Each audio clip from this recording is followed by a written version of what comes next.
Rodent 4 versus Busse Muk. So, this, which has a very unique mounting system that can be discussed in a different video, and Rodent 4. Otherwise, very sort of comparably sized knives, you can sort of see. A little bit different philosophies. If anything, actually, this is sort of everything made by Busse Knife Group. This is sort of the closest to what the traditional bushcrafters, drink your own pee sort of people would think of, the ideal knife as being. It's relatively small, it's light, it's quite comfortable, actually, despite the way the handle looks, ironically. And it's a really good, tough knife. The Muk, or Muk, whatever you call it, was designed after another famous bushcrafting knife, and it sort of has its own unique perspective. I haven't gotten a chance to really put this to use as much as I'd like yet, but it is a remarkably attractive and nice design. And for whatever reason, I guess I didn't catch on because the aftermarket price I got this for was quite good compared to other Busses. So some quick specs. Rodent 4 spine thickness is 5 millimeters. Obviously, that includes the coating, whatever of it is left. The edge down here is 1 millimeter thick behind the bevel. Point is 1.2 millimeters thick behind the bevel. The handle is 16.5 millimeters thick at its thickest point, which is, as you can see, it's 3D shaped in the middle here, and it weighs 0.24 kilograms. The Muk comes in 4.2 millimeters thick at the spine, but obviously no coating. The edge is 0.65 millimeters thick down here and just 0.6 millimeters thick behind the point, which is quite excellent geometry, actually. Better than most production knives you can get. In fact, it's quite slim. The handle at its maximum thickness, which it's not really 3D contoured the same way this is. You can see there's a hint of that just in here where the cutouts become shallower, whereas here they become deeper. But the overall sort of height of the protrusions, I guess, the sculpting doesn't really change between the rivets. Anyway, handle at its thickest point is 16 millimeters and mass 0.23 kilograms. So now maybe a little bit more apparent why two otherwise seemingly dissimilar knives are being compared here. They're both designed for, at least in my opinion, sort of outdoorsy-ish use. Batoning-wise, this will have an advantage being ever so slightly thicker, but this will have an advantage being ever so slightly deeper. You can sort of go back and forth on this. Both are a little short, and both are great. This one is just clearly a better cutter. Again, we can get into corrosion resistance. Infi is clearly better, but Tough Glide on either one. You can see there's silicone on this one, which I put on the edge and on here just because I was storing it and wanted to keep it from corroding. Normally Tough Glide is sufficient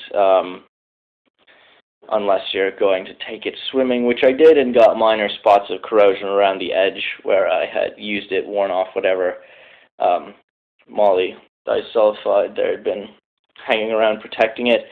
The Infi, clearly better, and again, the way you can sharpen it, you can really put a lower grit finish on the edge, and unlike even this SR101, which is a high toughness steel and heat treat, the Infi just, for whatever reason, so much more readily tolerates a lower grit finish while still being extremely sharp, and is able to hold those micro serrations, resulting in an edge that cuts much more aggressively for longer. That is than this. At least that's been my finding across multiple Infi knives, and it is one of my favorite things about it, that it can really tolerate that. Also, you might think that because the tip is so fine on this, let's bring these together for a close-up.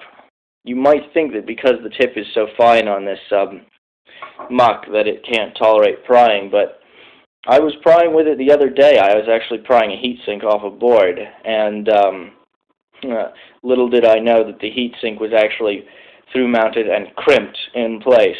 So I really hauled on it, and I did break the heatsink off, and my hand as well, but the muck was just fine. Couldn't have cared less. So overall, definitely a great knife. It does seem to, I think this was advertised as flat ground, but it seems to have a slight, if you look at the reflections, you can see it seems to have a slight convex as you get down towards the edge. Minor geometry advantages, perhaps, this gives.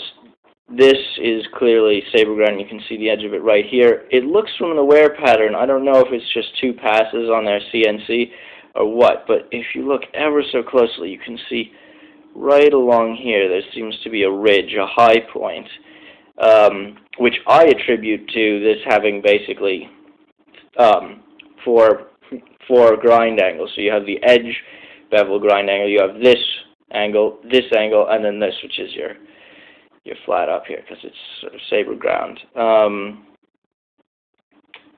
But they're both good knives. This one obviously is much more economical in price. Certainly as an outdoor bushcraftery knife, this is what I take. I don't really believe in the Scandi ground bushcraft concept. I think that's, if anything, that's the fallacy of Mora being perpetuated, which is not to say that Moras are bad knives. They're excellent knives, but they're excellent knives for, what, between $5 and $20, and so having only one grind line on relatively thin steel stock makes sense from a production standpoint, but as you scale up in knife value, you can do things with geometry which are significantly more advantageous, and if you go in with a Scandi ground knife and you have a mistake in a survival situation, you can just demolish the edge, whereas something like this that has the advantage of, I don't know, modern edge geometry, you're much, much less likely to ruin it. Arguably, it's harder to sharpen, which is true. You have to vaguely match the existing bevel, whereas on the other thing, well, you have basically a knife that for all intents and purposes is 0 ground, so any angle you'd put on it would be lower than that, but subsequent sharpenings, unless you're willing to restore that entire Scandi ground bevel, which will take forever, I've tried, unless you use power tools, of course. It's not something that I think is really all the bushcrafters chalk it up to be. I mean, I remember my survival training back before we had all these internet experts, and somehow we managed to survive without Scandi ground knives, as shocking as that may sound. And so have many people before. But yes, so both these knives are nice, relatively lightweight, a little lightweight for chopping, not quite the balance point I'd pick for chopping either, but both are very capable cutting tools, and you can always use a rock or a log or what have you to baton them through something that would otherwise resist them being cut, and with the warranty, fear not.